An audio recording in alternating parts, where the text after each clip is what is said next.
for some reason, people think that if you've got a skin rash or hives or something, that is something external, like touching your skin. And for me, it never is. For me, it's always internal. My body is like reacting in a way to let me know that there's something going on inside of me, that I had a goiter and my body basically was shutting down. Like I had all kinds of crazy symptoms.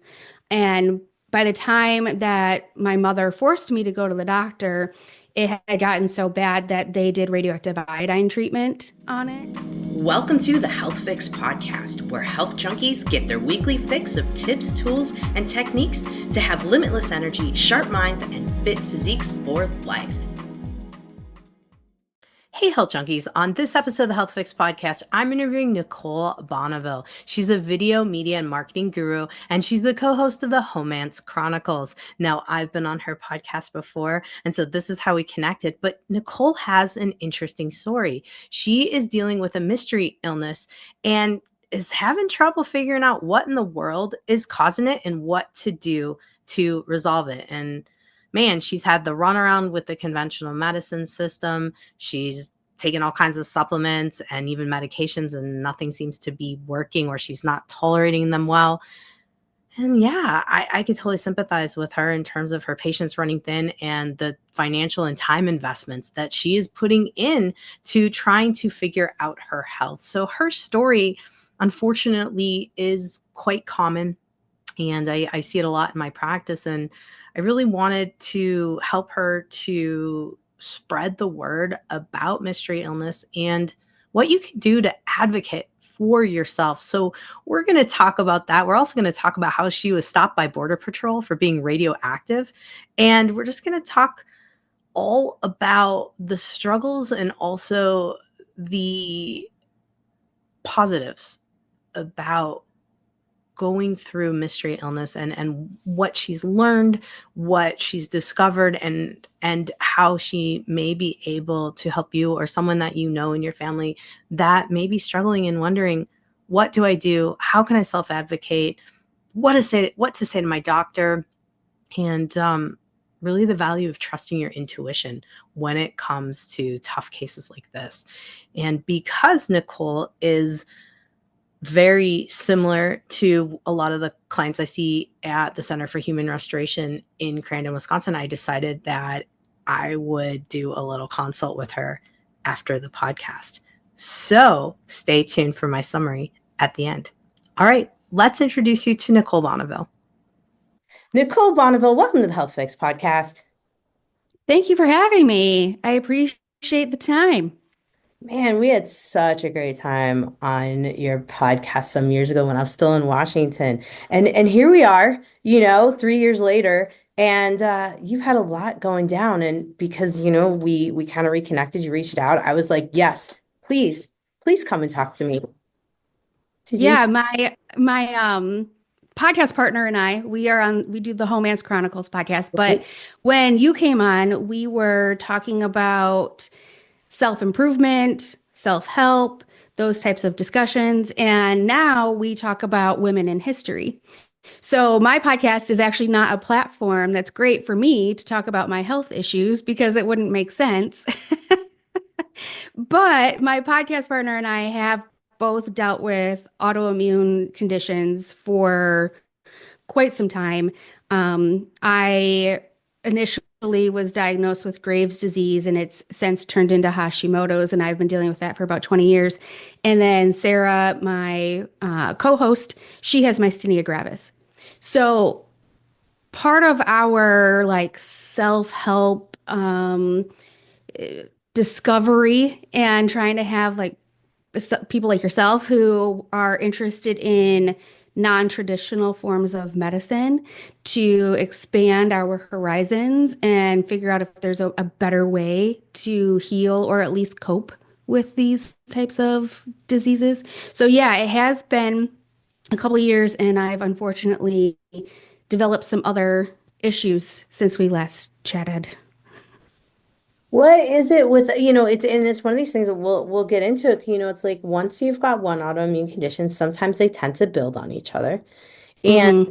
the whole urticaria, otherwise known as hives situation, like I'm seeing this over and over in my practice too. And I'm like, are we becoming just more sensitive to our environment?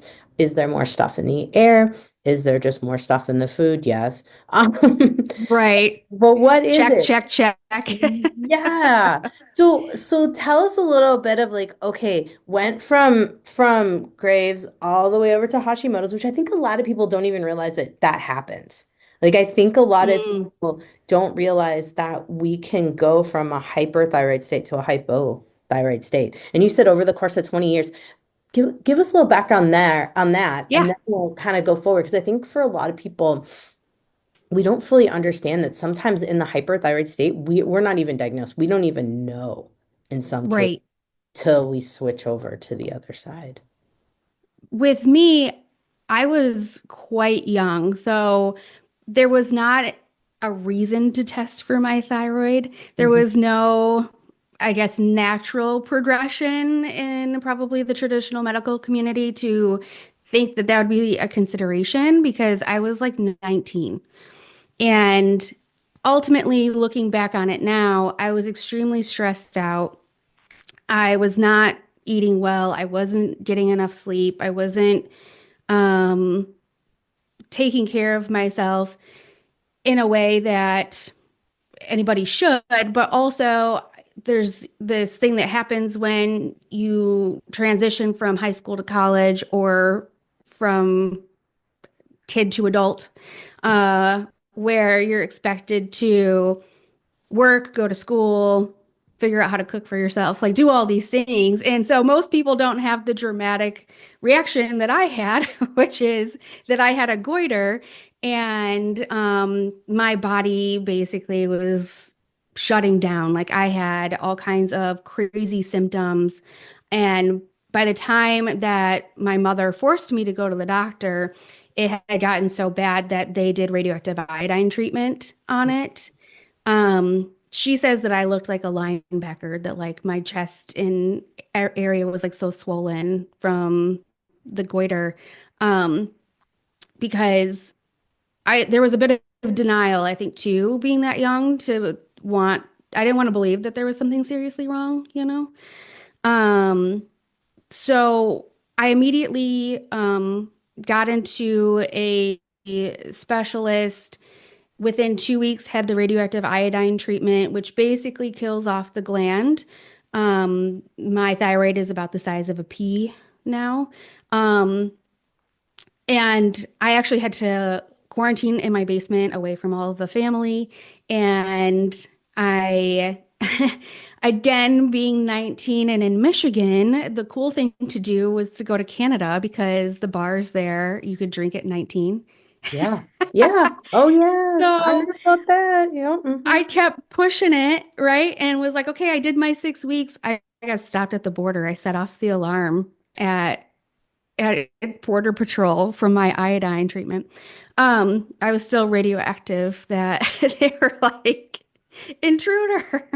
Oh my gosh. I know. And so some people who have thyroid cancer or other things that would cause them to have like thyroid removal or reduction may cause them to go on a hormonal supplement pretty quickly. But for me, because I was young, my body kind of bounced back on its own. And I was 19, 20-ish, somewhere around there when I got the radioactive iodine done. I didn't go on to levothyroxine or Synthroid hormone replacement until I was about 25. And Wow. at that point, it was like I had an underactive thyroid and needed the supplement. But then over time, I was diagnosed with Hashimoto's eventually. Um, and a lot of women who are like mid 30s tend to be diagnosed with Hashimoto's, just kind of more out of the blue. My story, I guess, is a bit unique because there was such a long history before I got there. Yeah. Oh my goodness. What did they do at the border? Did they like have to like did they tell you to go home? Like I'm so curious. I'm like, but wait, what happened at the border? You can't just leave us hanging. So What they I was do? actually with three friends. So there was four of us. They brought us all in to, I guess, like what you called their offices. And my three friends had to sit out front in the lobby, and I got taken into the back, and they basically shot this like radar detection gun at me, kind of like if you're speeding and you see a cop pointing a gun, like that is what they pointed at me. And I think they knew that I wasn't a terrorist or anything. They just had to do their due diligence. So they were actually very kind. They gave me like some peanut M&Ms to like hold me over and I think calm me down a little bit because we were on our way back from going to the bars. So it was probably 2, 3 in the morning, maybe when this was happening. So I'm like sequestered in the back, having a radar gun pointed at me, and my friends are all in the front, just like, what is happening? Eventually, they let me go. So I didn't, I mean, eventually they're just like, okay, you can go home. They're like, there was no like, don't worry about driving drunk, just don't drive irradiated. In this case, across the border, irradiated. Oh my goodness. Wow. Well, I'm glad that you didn't get detained and they gave you peanuts. I mean, I guess if you did get detained enough to have M&M peanuts, I mean, it's Right. good treatment. Oh my goodness. So, all laughs aside, I mean, I think a lot of people do experience these kind of situations. I mean, I've had the like people who have had the Graves kind of situation they didn't know, and then they didn't even have the irradiation done or anything. Like they just went straight to Hashimoto's from there. And there's like lots of Mm, different scenarios. But, I think for a lot of people, this is a more common situation with thyroid stuff. And more hmm women, maybe not the Graves, but more and more women are coming up with hypothyroid and Hashimoto states. And once you have an autoimmune condition, it's more common to get others. And this is kind of what you and I hmm were talking about in terms of like where your body went with things. Right. So, okay, so you got the thyroid, you're cruising along with the hypothyroid for a little bit, and then what developed next? Give us the scoop. How did it Okay. play out? Because I bet your story, like, and this is why I love when folks share their story because it might have someone be like, oh, shoot, that's me, or oh, shoot, that's my sister or my cousin or somebody, and we can help them. Sure. Um, so before I jump into like my current situation, Yeah. as things progressed, I sh like shortly after going on Synthroid and being, I guess, diagnosed hypothyroid, um, I would say within probably 3 years of that, I started having a lot of digestion issues.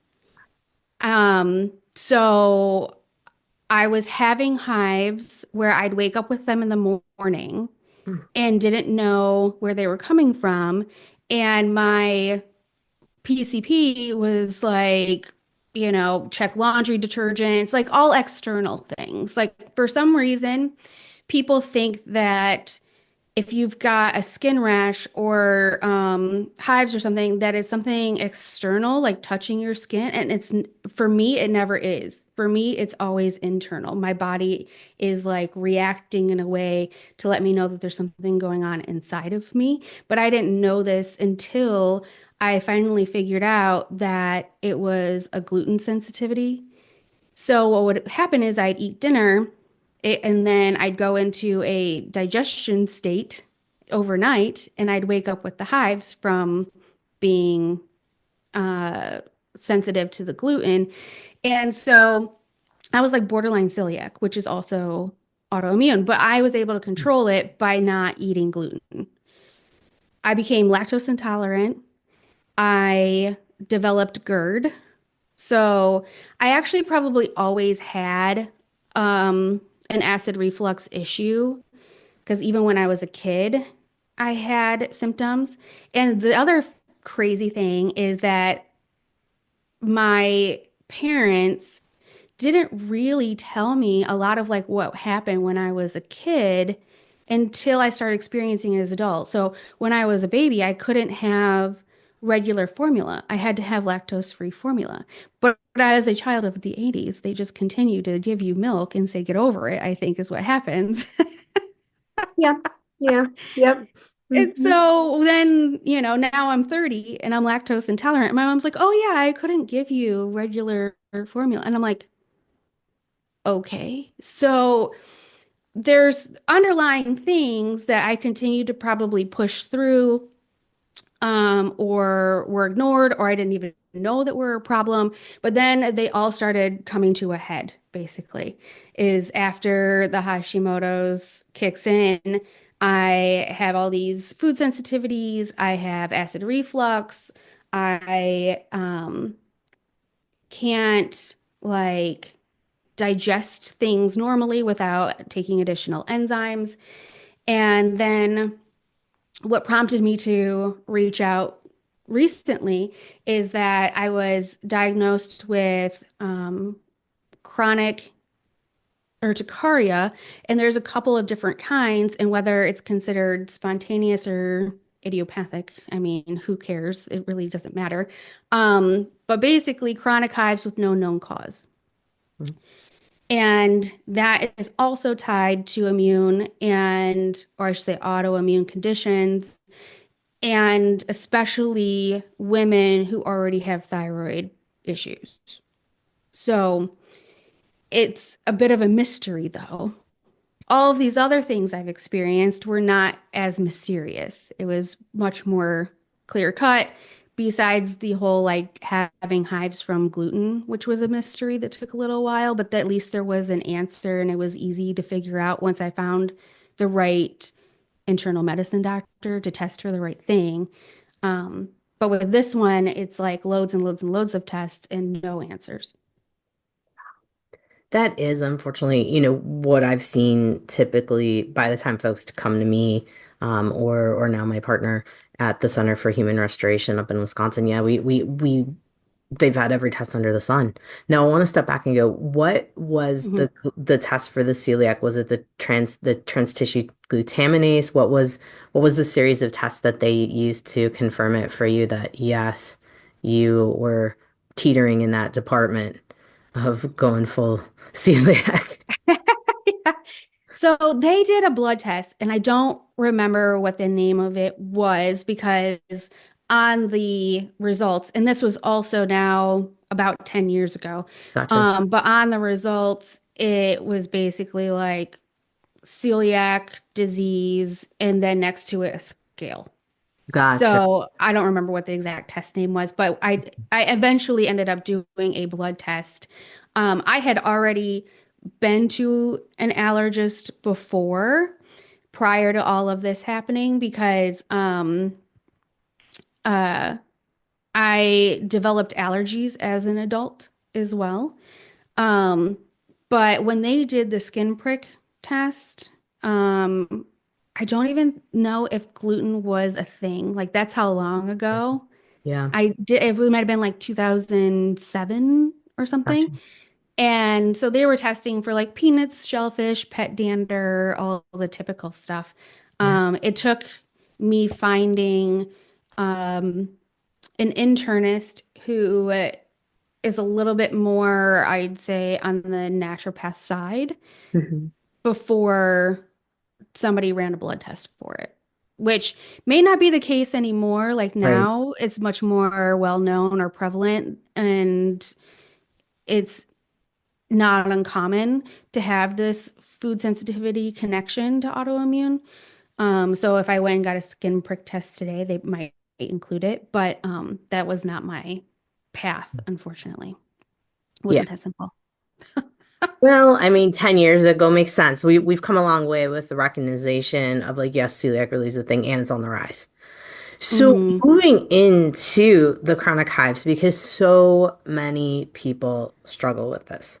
I see Hmm. it often in my practice. I hear people talking about it, and they're kind of like, well, I'm on Claritin this month, and next month I might switch to Zyrtec because sometimes switching them up works. And then Hmm. Flonase works for the stuffiness that I sometimes get. What was happening Yeah. with you? Like, how were you working on trying to manage the hives while you were figuring out things? Oh my God, it was a disaster. Um, I mean, 100%. It was awful, awful, awful. So because I already have allergies, I was on Allegra in the morning and Zyrtec at night before this all started to happen. I was already aware of all of my food sensitivities. I get that done probably, I don't know, every other year or so, every couple of years. Because they do fluctuate, right? But I knew what the heavy hitters were, and I'm really good about avoiding them. I um already use no perfume, no whatever, no dyes in all of my soaps and whatnot, right? So a lot of people, from what I'm gathering, is if they don't have those things already in play, they will have to go through that whole process of the doctor being like, change to dye free and here, take some Allegra and blah blah. Well, I called up my allergist that I had seen back in 2007 and was like, well, technically, I've been a patient before, even though at this point they don't really count it because it was so long ago. But I was like, this is bad. Like, I'm having hives head to toe every day, and I'm already doing all of the things. So he was able to kind of work me into the schedule quickly. But my going to my allergist was not my first route. I started getting the hives immediately after eating the like inside, like the patty of a McDonald's hamburger. Hmm. So because I have all these food sensitivities and whatever, right? I don't typically go through fast food. That's not a normal thing for me. And I was just running a bunch of errands, whatever. The fries smelled really good, you know. So I succumbed to the the pressure of my stomach going, that would be delicious. And I actually dissect the hamburger. Like I said, I only eat the patty. So I have to wait till I get home, wash my hands, do the whole thing, wipe off the patty, blah, blah, blah. So I ate it. About 10, 15 minutes later, I had a big hive on my thigh.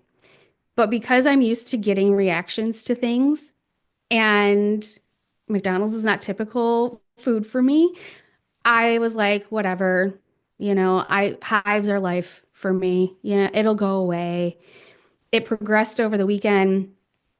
And so it got to a point where then it took over both thighs, hips, butt. I had a prednisone pack at home that my neurologist had given me for when if you get like a really bad migraine attack. So I took the prednisone and they went away. And I didn't even want to take the whole pack if I didn't have to. I'm like, okay, great. They went away. So I took like half the pack. They came back with a vengeance. And so then I went to my PCP and was like, okay, I'm dealing with this hive situation. And they did a bunch of blood tests. They thought it was a parasite. Mm-hmm. I still think it possibly could be, to be honest with you. And unfortunately, after I tell you what I went through, the parasite could still be there. So I went on ivermectin, Mm-hmm. which I got from a compound pharmacy. Mm-hmm. Saw no improvement. Then I did doxycycline. Mm-hmm. Um, I saw three different chiropractors to have muscle testing done. They all said parasite. So I went on a woodworm complex with garlic and like a whole slew of other supplements and things to support like my adrenals and my liver and all of that. But in the meantime, while trying to address whatever the root cause was, I was on back on the prednisone. And when I finally did get into the allergist, he almost like didn't even want to continue to running more tests in a way.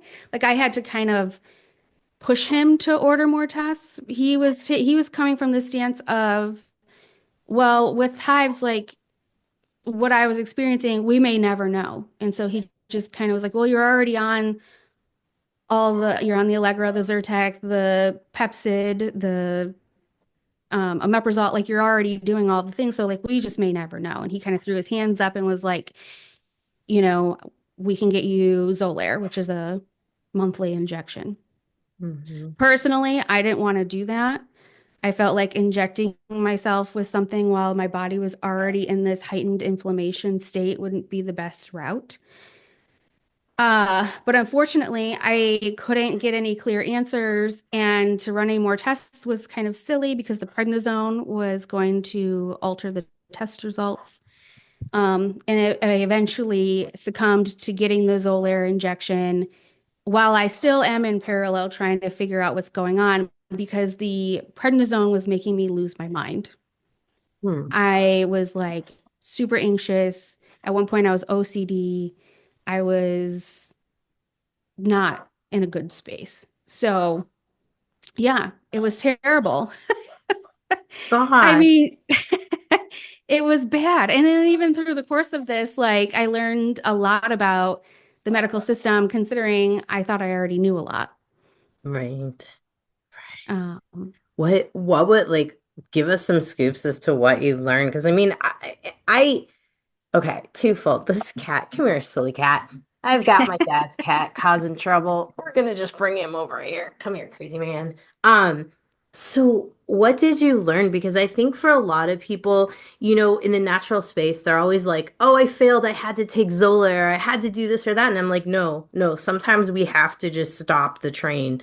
yeah, Otherwise, the body will just keep revolting, and we've got to like bring it down right. the baseline." Well, tell us what you learned. Tell us what kind of things with advocacy, because I know that's a Yeah, biggie. Give us a little background, because I think a lot of yeah, people at this point would be like, "Oh man, what do I do?" yeah, yeah. So, as I mentioned with the allergist, I had to push him a little bit for some of the tests. Um, and I mean, to his point, like some of them came back a little unclear, but there were others where, like, he run a mast cell activation syndrome test, and I thought that it could have been that or, a histamine intolerance or something. Um, but the test results didn't show that. But he also ran a blood test for chronic urticaria and it came back as zero. So I was like, that's the diagnosis you're giving me, but my test result doesn't indicate it. So that was an eye opener, was like, okay, you're giving me a diagnosis that doesn't match a test result. Um, Also, if a doctor is kind of, I don't know, pushing back or resistant about certain tests, you can say to them, okay, well, then I'd like for you to note that in my chart that you refused this test. And then they usually will do it because they don't want it documented that they said no to something.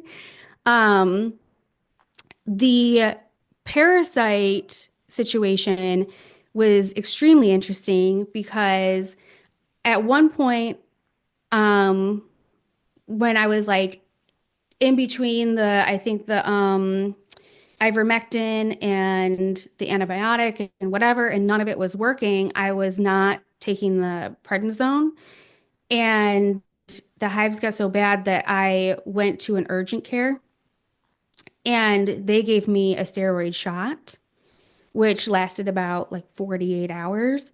Um, However, that doctor was like, well, how do you know you have a parasite if they didn't do a stool sample test?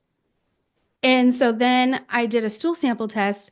The lab literally lost my shit and I had to do it again. And it was stupid for me to even do it twice because I found out that they only test for like two of them.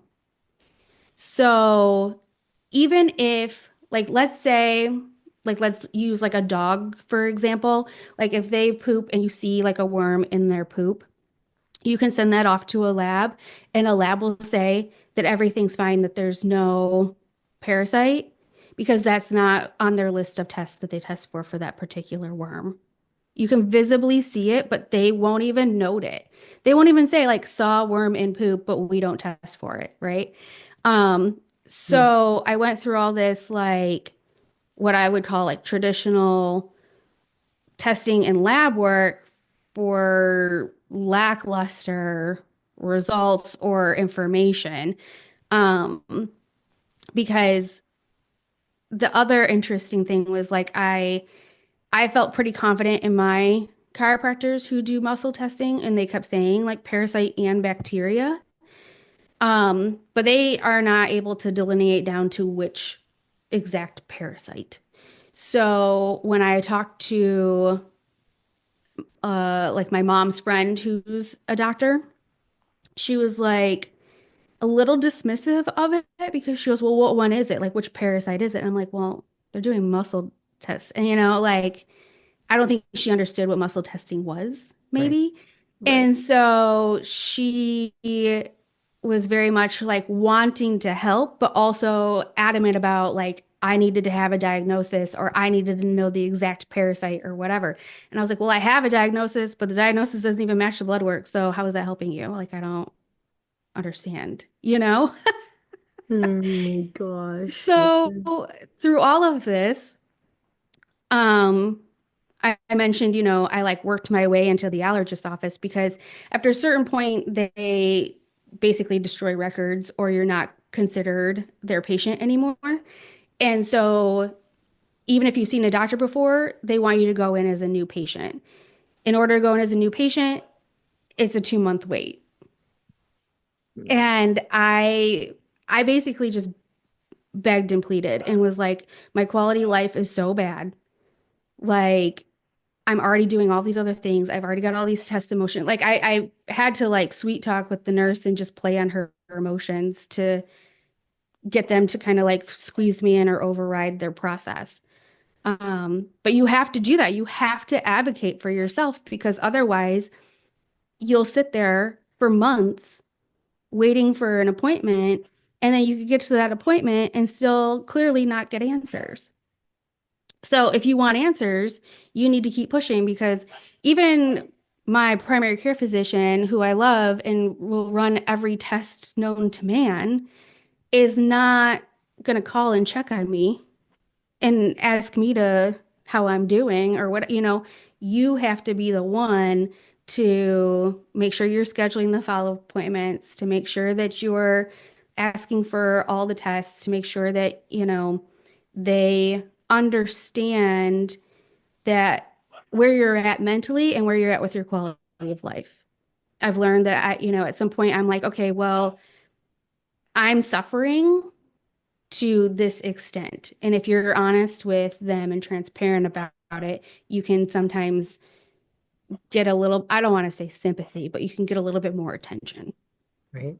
Right. Yeah. Yeah. It's unfortunate that that's where we're at here, in this place and in time, but it is the truth. And I hear this over and over again. Now, the one thing I will say about the parasites things, you're absolutely right with the testing. It's very hard to even capture them Hmm. on a test. And it's something that, I struggle with too. Now, Hmm. there are some test kits for muscle testing that actually will break down individual ones. Oh, wow, really? And That's awesome. my girlfriend up in Wisconsin has those. I'm like, girl, we need to connect and run it virtually and see if Yeah. we can figure out what we got. Because we will often do them where it's every like crazy parasites, like things I've never heard of, and I'm reading the thing like, what the hell's that? Um, Yeah. but stranger things have happened, and definitely with hives, that is one of the things I've seen over time. Now, where are you at now? Like what's the latest? What have you Yeah. been doing now and what's Well, I went on the Xolair shot in mid-December, and we're recording this January 21st. So it's been um, about a month and a half. So I've actually had two injections because they're monthly. Um, one of my biggest complaints about things that are helpful to patients is that you're not fully aware of everything that's in the cocktail that you're injecting in yourself. hmm. And so, despite my ability to do research and read everything and whatever, I got my first Xolair shot. And while I was in the office, my cheeks swelled up and turned red. And it was like I was having like an allergic response to it. And the allergist was like, well, that's weird. Like Hmm. I said, like it's an uncommon reaction or something. I did do my own research and found out that like sinus swelling and sinusitis are side effects of Xolair. So I was able to get off of the prednisone, like I tapered down off of that because the Xolair is working in regards to not giving me the hives, but it doesn't work for everyone. So I'm not saying it's like a miracle drug, but for me, it at least made it so I could sleep because the hives were so bad that they were waking me up after like 4 or 5 hours of sleep. So I was like super sleep deprived. So at that point, I was like, I need a full night's sleep, just anything, right? But so it gave me the opportunity to taper down off of the prednisone. However, then I got a really bad sinus infection because my cheeks were so swollen, like my sinuses were so swollen that I don't think that they were like draining properly. So I ended up on an antibiotic for the sinus infection because it was so bad. So once I got off the prednisone and the antibiotic, I did a cleanse. I did a 369 cleanse, which is more of like a liver based, and it was from the medical medium. Hmm. And I I was just thinking like this would be a good way to get me back to a baseline. Get get rid of whatever's kind of in there from all the chemicals and the pills and the whatever. And so I did the cleanse, then I got more blood work done. Um, the blood work has shown that my IgE level is still really high. So despite the fact that the hives are at bay, like there's still stuff going on inside. And then I got a second Xolair shot. Thankfully, did not have the same reaction. I had a little bit of like sinus pressure. Um, and so I I've been able to stay off all the extraneous pills and whatnot. Was able to move forward. And so then I actually just did a stool sample, but with a lab where they test for bacteria, viruses, parasites, everything. It's very extensive. The test was like $450. I'm waiting on the results of that because to me, now with the clearer blood test results, it's not seeming as though it's autoimmune related. I mean, there could still be an element there, but with my IgE so high, it does seem like I'm having an allergic response to something. And that's why I feel like it could still be a parasite or a bacteria or something that I'm actually having an allergic response to. And in the past, I've had like H. pylori. And when I was a kid, I had mono. So I've had Epstein-Barr. I know those things kind of live in you. They don't just go away, right? Um, and once I get the test results from the stool sample kit, I will um, meet with my primary care physician. And if she doesn't have enough insight into how to read the results, I'll meet with a functional doctor or naturopath doctor and probably also continue down the path of seeing my chiropractors who can muscle test me to make sure that whatever they're prescribing will work for me. Because some of the biggest issues that I've had through this process is taking things and them not working for me. I would rather do a natural supplement path. It's just that I have to test my patients and see how long I'm willing to let that process continue on. So right now, I mean, things are still in motion, and unfortunately, still no clear understanding. It continues to be a mystery.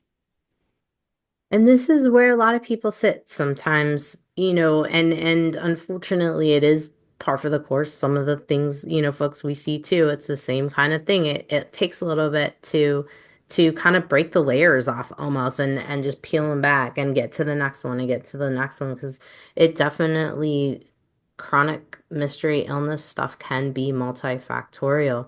Now, I know a lot of Yeah. people listening to this podcast are like, is the test a GI map? Is it a, It GI is, effects? yeah, Okay. GI mapping. Yeah.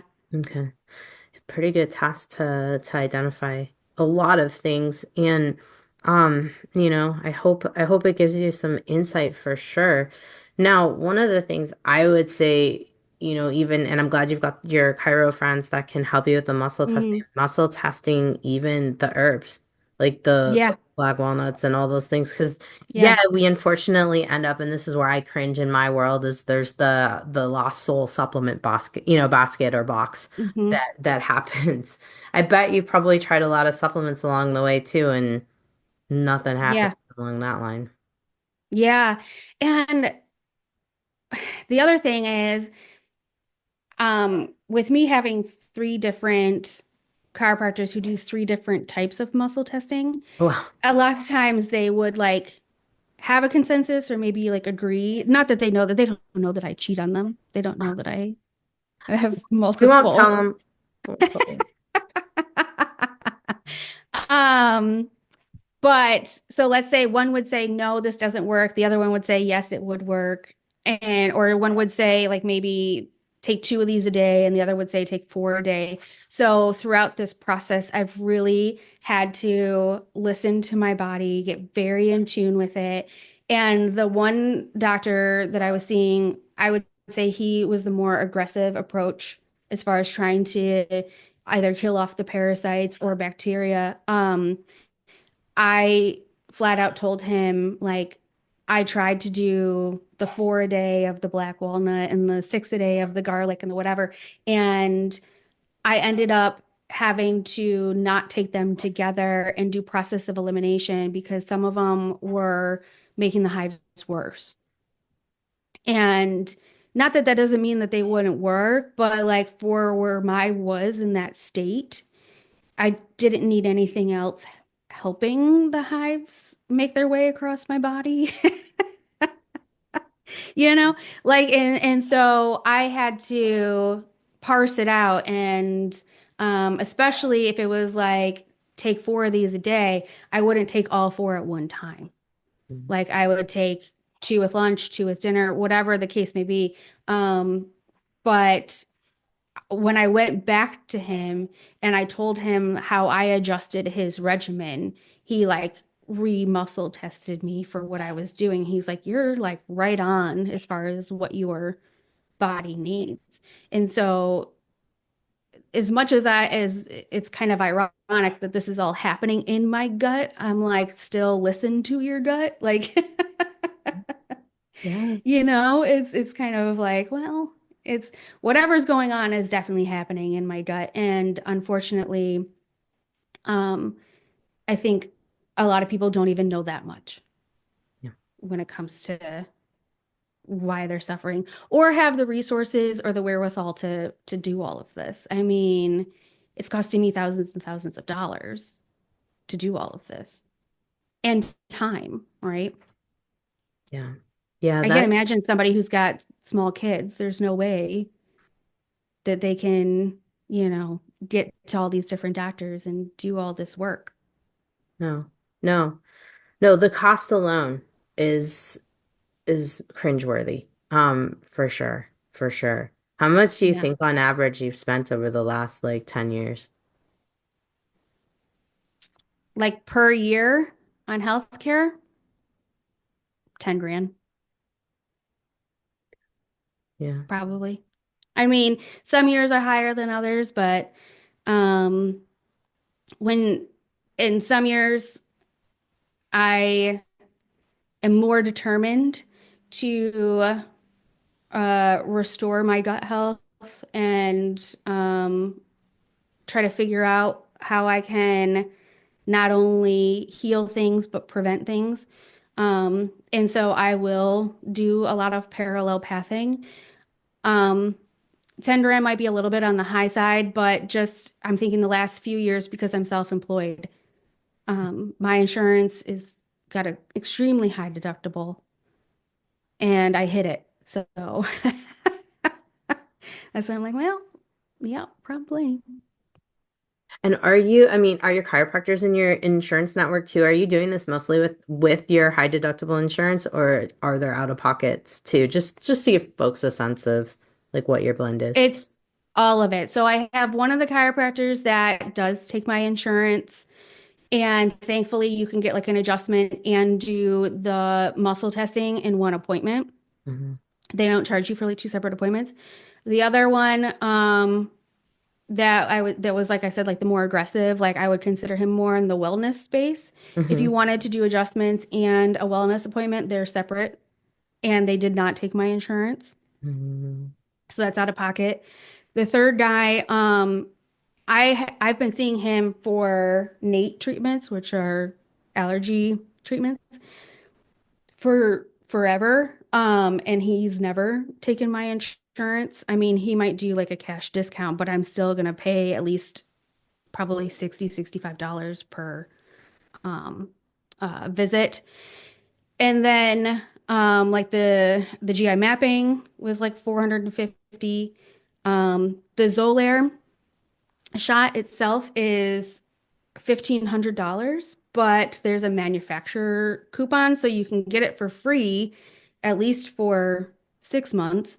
Um, and the hang up with it though is the first three injections you have to have at the doctor's office. For me, a specialist copay visit is $85.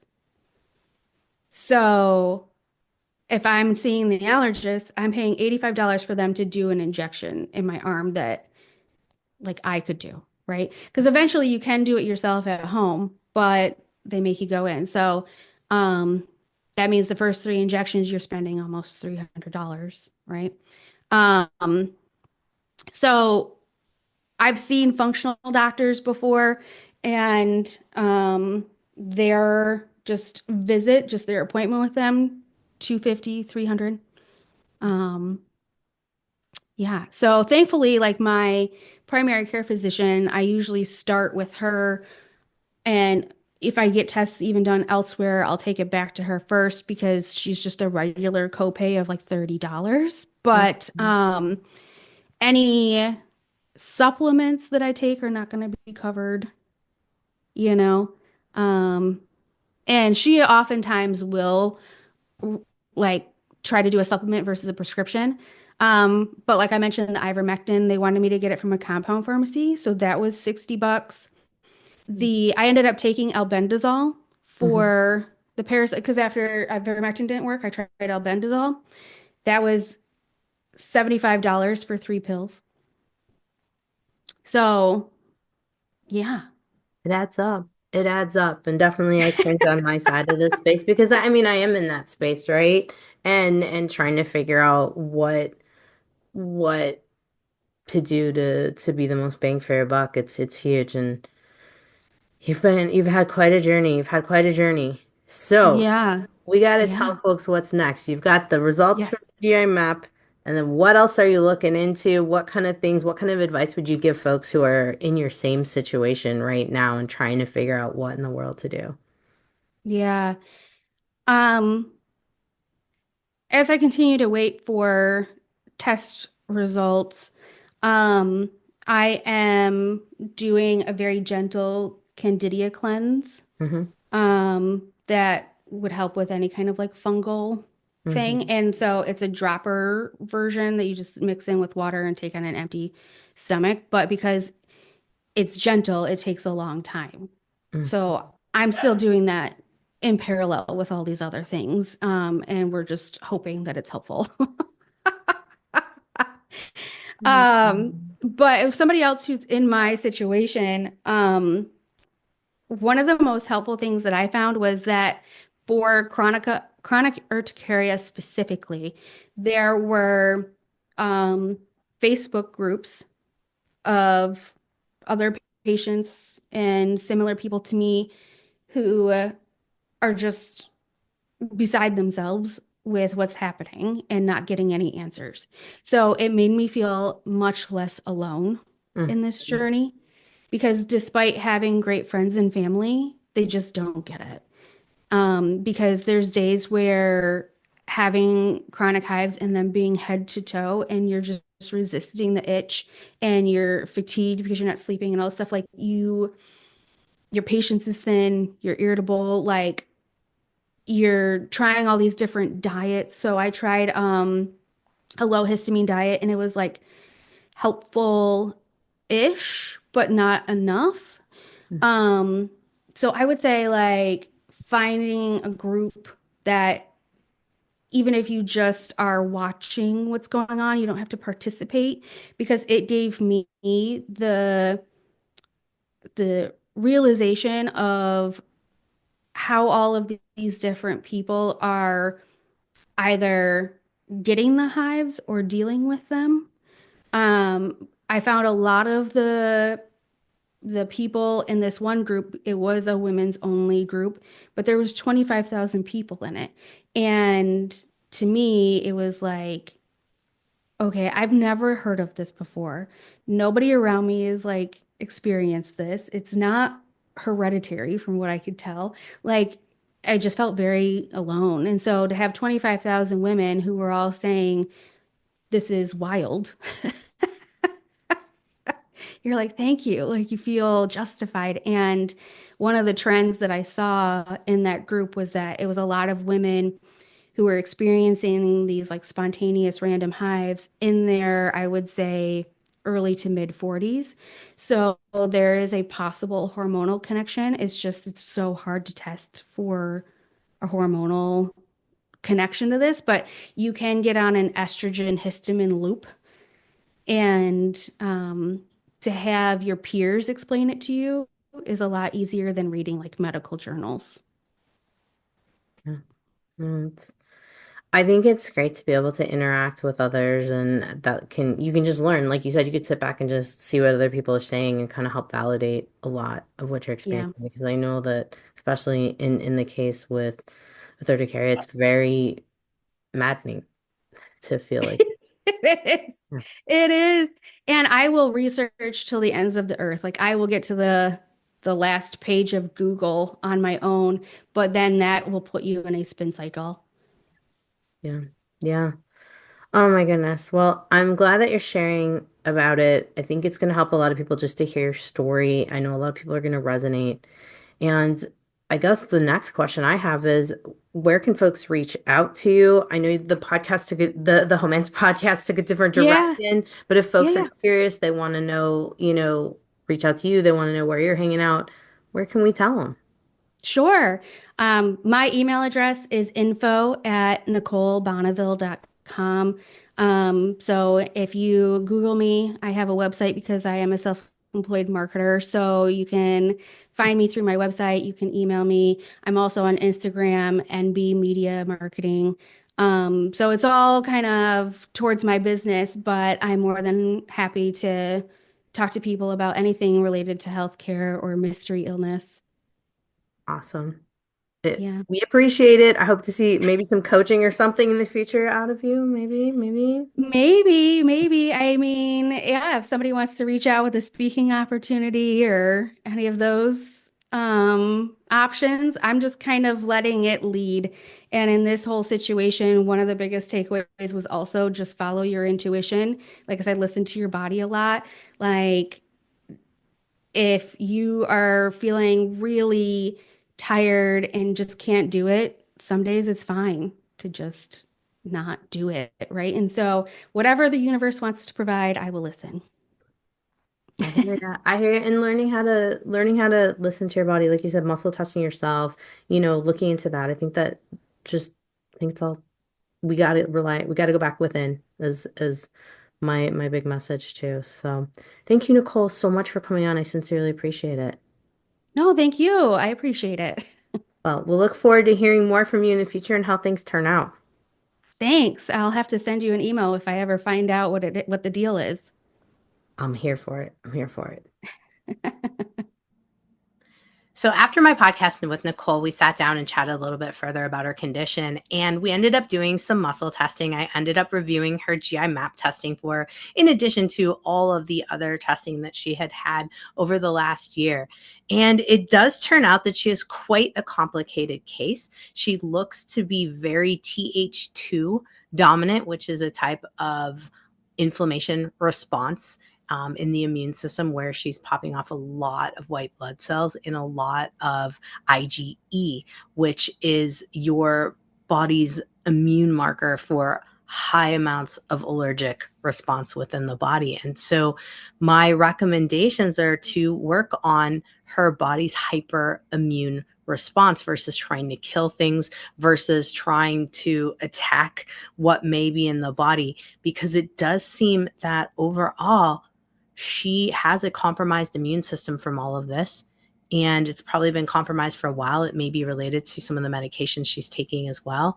And my thought is, perhaps let's take a different angle and let's rebuild her and help her immune system and see if we can get it to regulate itself a little bit better. Now, there's no doubt that her case is a tough one, and I never make any promises, but what I'll say to you guys is we'll keep you posted as to what we find out and what we discover in this journey. And know that in the journey of mystery illness, a lot of times at the root of a lot of this is working on the nervous system and working on your nervous system response connected to your immune system. And more often than not, we can go on hyper alert when our nervous system and immune system become dysregulated, and especially in the case of the high IgE immune response that she's having. So we're going to dive into a couple different things. We'll share with you here at a later date how it goes. And yeah, mystery illness, tough stuff, but can be overcome, and so crucial to self-advocate, but learn the importance of trusting your intuition. All right. Thanks for watching this podcast or listening to this podcast.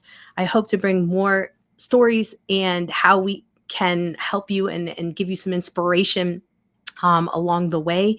And I'd love to hear feedback from you all as to what you want to learn about. And also, if there's any conditions you're curious about, maybe I've seen them, and how I can help you self-advocate, let me know. All right. Have a great day, whatever you're doing. Hey, fellow health junkie. Thanks for listening to the Health Fix podcast. If you enjoyed tuning in, please help support me to get the word out about the podcast. Subscribe, rate, and review, and just get that word out. Thanks again for listening.